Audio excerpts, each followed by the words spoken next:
Bonjour, aujourd'hui le Moniteur Automobile vous propose l'essai d'un SUV qui se destine avant tout aux particuliers, tout simplement parce qu'il n'est pas électrique mais thermique. Et oui, ça existe encore. Ce SUV, il s'adresse aux pères, aux mères de famille qui recherchent un véhicule spacieux, habitable, pratique et surtout payable. Ce SUV familial, c'est le tout nouveau Mazda CX-5. Allez, c'est parti! Alors déjà, ce que je peux vous en dire, ce que j'ai aimé dans ce nouveau Mazda CX-5, je dirais c'est l'habitabilité, vraiment royale. C'est le prix de base est vraiment canon et l'agrément du comportement routier qui est net, précis, Mazda. Ce que j'ai moins apprécié, mais on va développer tout ça par la suite évidemment, c'est la qualité des matériaux intérieurs qui a une régression par rapport à la génération précédente. Un agrément du 2,5 litres atmosphérique vraiment limité parce qu'il manque de couple à bas régime. Voilà, ça c'est dans les grandes lignes ce que je peux déjà vous en dire, mais on va développer tout ça tout de suite ensemble. Allez, avant de se mettre en route pour l'essai de ce nouveau Mazda CX-5, n'oubliez pas, si vous appréciez nos vidéos, un petit like ici en dessous, un petit commentaire ou encore mieux, n'hésitez pas à vous abonner. Alors bien évidemment, le Mazda CX-5, c'est un des piliers de la gamme Mazda en Europe, c'est le véhicule le plus vendu. On le connaît d'ailleurs depuis 2016 et ici, c'est donc la troisième génération qui fait son apparition cette année. Pas de grosses évolutions en matière de style, on reconnaît tout de suite immédiatement le style très typé Mazda, la calandre très typique, le gros logo en plein milieu et les feux très fins qui donnent une belle présence visuelle à ce nouveau Mazda CX-5 qui a une ligne, je dirais, qui reste typiquement Mazda, qui n'a pas tendance à se fondre dans la masse, on le remarque immédiatement et cette personnalité, elle est bienvenue. Cette troisième génération de Mazda CX-5 reprend globalement les soubassements et la plateforme de la génération précédente, mais l'empattement est étiré de 11 cm, ce qui n'est pas négligeable, et donc ça porte la longueur hors tout dorénavant à 4,69 m, ce qui en fait quand même un des SUV les plus encombrants de son segment, mais on verra que ça a un impact positif sur l'habitabilité et notamment à l'arrière. Alors en matière de style, on a vu l'avant, on a vu le côté, le profil qui s'est considérablement allongé et à l'arrière cette fois on remarque cette touche Mazda de nouveau très bien présente, ces feux très fins qui n'ont pas la bonne ou la mauvaise idée, c'est selon les goûts, de faire toute la largeur de la voiture, mais ça donne au CX-5 une belle présence sur la route et surtout on l'identifie immédiatement. Bon voilà.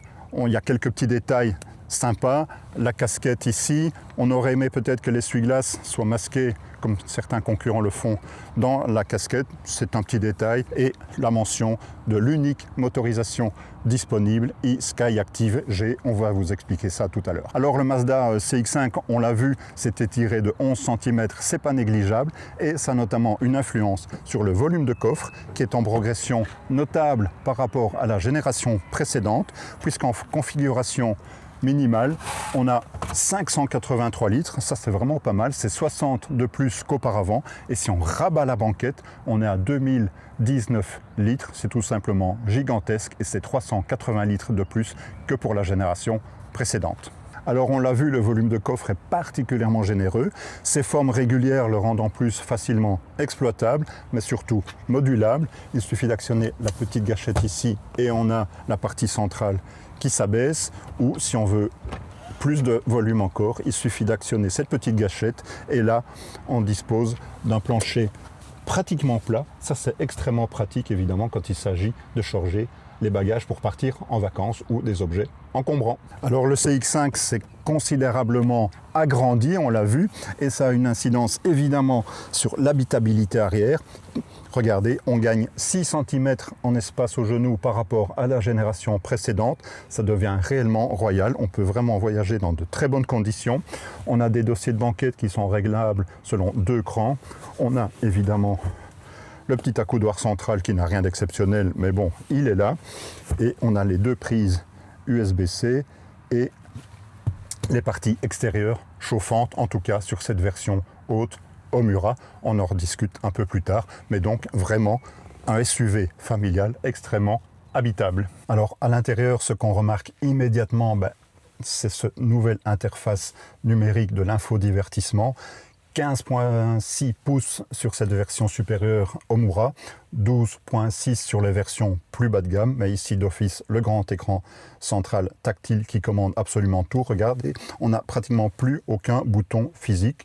On a les accès directs évidemment aux commandes de clim, ça c'est bien fait, mais on a un nouveau système basé sur la plateforme EAA+, qui gère absolument tout le numérique et ça tourne sous le système Google qui est très très bien fait. On peut aussi noter l'adoption de l'intelligence artificielle Gemini de Google qui est particulièrement performante. Donc grosse évolution par rapport à la génération précédente qui n'avait droit qu'à un tout petit écran d'un autre âge et à la célèbre molette qui fonctionnait pas mal mais sur la console centrale mais qui a aujourd'hui disparu. Donc grosse évolution numérique et digitale sur ce nouveau Mazda CX-5 qui permet par exemple des mises à jour on-the-air, over-the-air, OTA à distance. Donc une belle grosse évolution.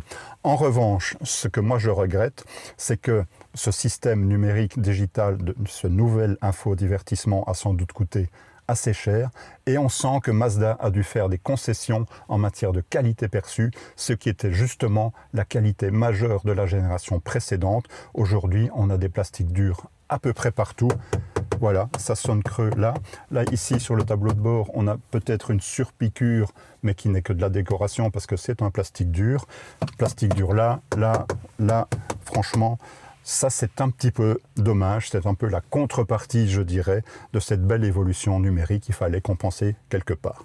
Bon, au-delà de ça, on a quand même une excellente position de conduite, un volant qui tombe très très bien en main, la commande de la boîte automatique 6 rapports qui est prévue de série, il n'y a pas d'autre choix. Donc voilà, on est relativement bien installé, mais c'est un habitacle un peu moins chaleureux, un peu moins premium que précédemment. Et ça, s'agissant de Mazda, c'est peut-être un point à regretter. Bon allez, c'est parti pour l'essai de ce Mazda CX-5. On va voir ce qu'il vaut sur la route. Alors il faut savoir que sous le capot, on a désormais droit à un 2,5 litres atmosphérique, micro-hybridé 24 volts. C'est vraiment une hybridation très très timide par rapport à ce qu'on connaît par ailleurs. Le moteur électrique n'est évidemment pas capable de mouvoir à lui seul la voiture, c'est toujours le moteur à essence qui est mis à contribution. Le petit moteur électrique, il est juste là pour essayer de le soulager un peu et de l'aider à consommer un peu moins. Mais voilà, on le constate, dès qu'on accélère un peu, on remarque une sonorité vraiment peu noble, peu engageante.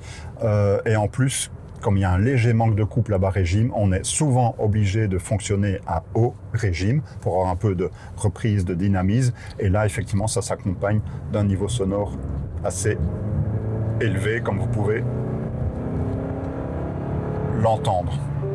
Après, c'est pas un ensemble moteur-boîte extrêmement dynamique, hein. On n'a que 140 chevaux, 238 Nm, c'est vraiment pas beaucoup par rapport au segment de marché, aux concurrents, etc. Et donc voilà, ça c'est un petit peu dommage. Ce 2,5 litres, il fait que 140 chevaux, alors que le 2 litres précédent, qui était un peu basé sur la même architecture mécanique, en développait 165, donc on a un moteur plus gros mais moins puissant. C'est un petit peu bizarre a priori, mais bon, voilà. Ici on a en version, la boîte automatique, elle est prévue de série, une boîte automatique tout à fait traditionnelle. C'est pas un double embrayage, c'est un bon vieux convertisseur de couple, mais qui fait le job. On a les palettes au volant pour prendre le contrôle manuellement du passage des rapports. Bon, c'est un petit peu sympa, mais c'est pas très très utile. Et on a surtout, je dirais, une suspension tout à fait passive, mais bien calibrée. C'est-à-dire qu'on a un niveau de filtrage qui est quand même relativement acceptable, et on a malgré tout un comportement routier qui reste très Mazda, relativement dynamique, précis, engageant. Donc ça, on est vraiment sur une vraie Mazda. C'est pas une MX-5, on est bien d'accord, hein, c'est pas le même public, mais il y a un vrai agrément de conduite malgré tout, hormis cette petite remarque qui concerne l'ensemble moteur-boîte qui peut un peu lasser à la longue par le bruit que ça provoque dans l'habitacle. Bon, après, la contrepartie, c'est que ce moteur, ok, c'est un 2,5 litres, mais il consomme relativement peu. Ici, on est à peu près à 7 litres, 8 litres au 100 en usage tout à fait normal. Compte tenu du gabarit de l'engin, je trouve ça acceptable. C'est pas une performance remarquable, mais c'est acceptable. Donc un bon bilan, je dirais, routier. un agrément de conduite qui est certain, tant qu'on ne pousse pas le moteur dans ses retranchements. Or, justement, il demande à être poussé dans ses retranchements pour complètement s'exprimer. Donc ça, c'est un petit peu paradoxal. On a connu ensemble moteur-boîte plus dynamique chez Mazda auparavant. Donc je parlais de dynamisme et de précision de conduite. Ça passe aussi par une direction agréable, bien calibrée. Le volant tombe très très bien en main. On a une très bonne position de conduite. Le niveau d'assistance est tout à fait remarquable, une montée en effort tout à fait linéaire. Donc là, vraiment, Mazda a fait du très très bon boulot en matière de direction, freinage et réglage du châssis. Allez, un petit effort sur le moteur et ce sera parfait.